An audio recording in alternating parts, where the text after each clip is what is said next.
man that I really like a lot he's definitely tough. I don't want to fight him. President Prabowo of Indonesia. And you do a great job and respected by everybody. And thank you very much for being here. Thank you very much, Mr. President.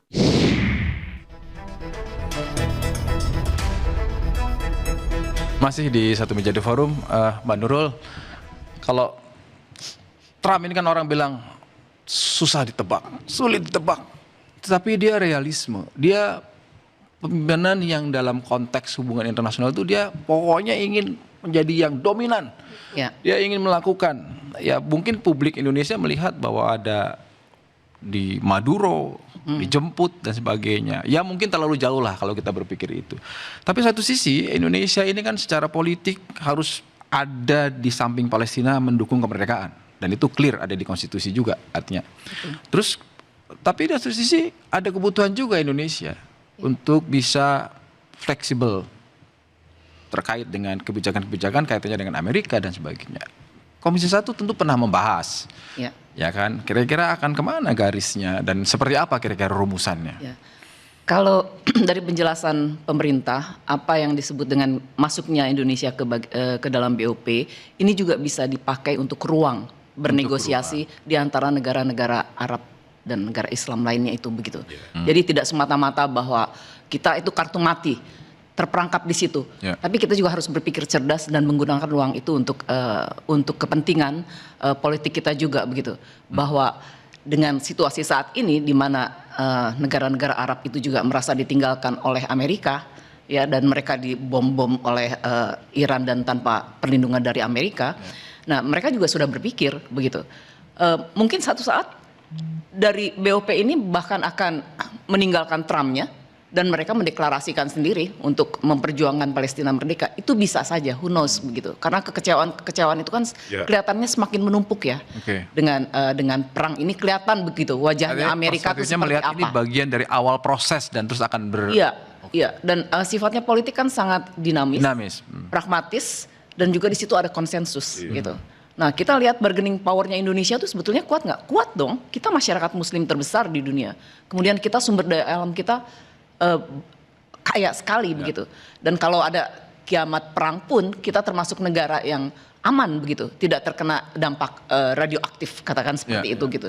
Jadi keuntungan-keuntungan dengan memiliki negara sebesar Indonesia dengan segala macam geografi dan demografinya itu, ini menjadi satu alat yang untuk bargaining power dengan kelompok-kelompok ya negara-negara Islam lainnya. Kalau perlu ya mungkin someday akhirnya negara ini berkumpul dan melawan bersama-sama juragannya gitu ya. Kan di Amerika juga sudah terjadi itu. Tinggal ya bagaimana kita bisa menggunakan ruang ini. Bapak Presiden sendiri mengatakan bahwa kita ini tidak kartu mati loh, dan tidak harus ikut terus begitu. Kalau memang tidak sesuai dengan kepentingan Indonesia, kita bisa keluar dari BOP itu anytime. Kalau masalah pembayaran, kita nih sampai hari ini belum membayar. Benar. Belum membayar karena 3 tahun ini masih free begitu. Setelah 3 tahun untuk mendapatkan eksklusivitas yang ditawarkan oleh BOP itu, baru kita membayar yang $1 miliar itu. Belum bekerja bahkan kan? Belum bekerja. Jadi ya kalau kita bayangkan 3 tahun lagi, ya kalau mau keluar aja. Apalagi kita mau sudah sibuk mau pilpres, pileg. Ngapain lagi ngomongin BOP misalnya kayak begitu ya, kalau kita pragmatisnya. Ulta, itu tadi soal dari awal aja sudah ada pro kontra, terus kemudian belum selesai soal tadi pengiriman, ada kontribusi sekian triliun, belas triliun, terus kemudian belum selesai itu muncul lagi penyerangan dan dikait-kaitkan. Saya ingin memastikan lagi, Istana masih tetap dalam posisi bahwa bergabung dengan BOP adalah pilihan yang paling pas sementara ini, atau jika ada sesuatu yang melenceng seperti banyak pengamat sampaikan, Indonesia harus mengevaluasi bahkan harus keluar? Pilihan untuk berada di BOP bukan yang paling pas seperti narasinya tadi, tapi adalah salah satu opsi. Oh, salah satu opsi. Salah satu opsi yang bisa kita manfaatkan. Setuju tadi dengan Pak Kiai, dengan Mbak Nurul, bahwa Trump will do whatever it takes ini one way or another BOP bakal jalan. Indonesia dia mau nggak berperan di situ. Bahkan ya duta besar Palestina menyatakan bahwa mereka mengapresiasi dan mereka memang senang bahwa Indonesia itu bisa merepresentasikan mereka di sana. Dan jangan katakan kalau misalnya kenapa Israel ada di situ, Palestina tidak ada di situ, itu kan ada hal teknis yang harus diurus di UN, ya kan? Ada permasalahan di UN yang tidak bisa menyatakan resolut untuk mengatakan Palestina adalah sebuah negara berkedaulatan. Ini yang pengen kita perjuangkan di BOP. Dan juga bahkan PA ya, Palestinian Authority sudah membuat kantor penghubung gitu. Jadi artinya kan ini memang adalah forum. Jangan dibilang ini adalah satu-satunya opsi, bukan kartu mati kayak kata Mbak Nurul tadi.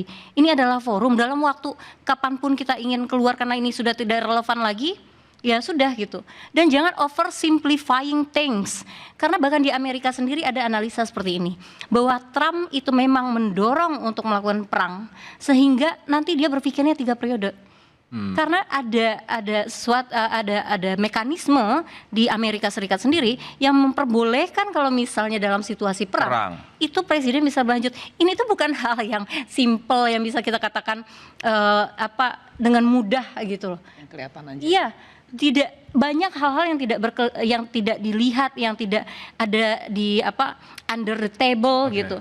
Dan juga tadi misal kayak masalah Hamas, masalah labeling teroris gitu ya. Yang mendanai Hamas itu bukan cuma Iran. Qatar dan Israel juga back channelnya mendanai Hamas. Tujuannya buat apa? Agar Hamas ini makin agresif sehingga Netanyahu bisa justifikasi untuk menyerang Gaza. Itu sudah ada di mana-mana, di New York Times pun dibahas gitu. Ini bukan hal yang simple, bukan hal yang bisa dilakukan oleh secara unilateral gitu, diselesaikan gitu. Oke, Mbak Dina, di samping tadi saya minta komentarnya bahwa memang ini tidak ada, saya bukan pas tapi salah satu opsi gitu. Dan ketika Indonesia diwakili oleh Presiden Prabowo menyampaikan itu, menunjukkan sikap politiknya, itu dibaca sebagai bagian ingin menyelesaikan persoalan di Gaza yang tidak selesai-selesai. Anda melihat? Oke, yang pertama tadi disebut salah satu opsi ya. Mengapa harus opsi ini yang dipilih? Kan pertanyaannya gitu ya. Terus saya pikir Mbak Ulta itu ada beberapa hal yang salah juga yang disampaikan. Yang pertama, Hamas didanai Israel misalnya gitu ya. Ya itu saya pikir itu tidak akurat dan Anda mengutip New York Times jelas itu Mbak, bukan di New York Times saja banyak. Oke, dan saya akan menyampaikan sesuai pemahaman saya bahwa itu tidak benar. Yang kedua, kemudian masalah charter BOP sama sekali tidak ada Palestina ya. Anda bilang ada, yang ada itu di 20 poinnya Trump. Di 20 poin perdamaian Trump. Di charter BOP silahkan saya tantang sekarang nggak ada kata Palestina, nggak ada. Itulah yang membuat banyak pengamat geopolitik Timur Tengah mengkritisi BOP itu katanya ini buat Palestina karena mandat dari resolusi 2803. Lalu kenapa Trump membuat sebuah lembaga baru dengan aturan yang dia tetapkan, dengan charter yang dia tetapkan, tapi nggak ada Palestinanya. Palestina dibahas dalam Dewan Eksekutif Gaza tadi. Dan ketika kita tapi kan tetap menjadi bagian dari BOP. Dan satu lagi yang jadi catatan, saya dengerin semua ya pidato orang-orang di sana, bukan pidato presidennya, tapi pidato projectnya. Itu kan yang masuk yang pidato itu misalnya Yakir Gabay, pengusaha real estate Israel, dan dia ngomong nanti Gaza akan bangun ini. Tapi syaratnya Hamas dilucuti dulu. Kemudian ada ada pengusaha digital Zionis juga. Nanti Gaza akan dibikin digitalisasi, dibikin cashless society. Tapi juga Hamas harus dilucuti dulu. Kemudian kita bicara soal Kushner, soal Witkoff itu juga pengusaha real estate. Semuanya ini jadi project yang profit gitu ya. Ini masalah investasi. Kushner bilang soal Riviera, Gaza Riviera, berarti kan jadi resort.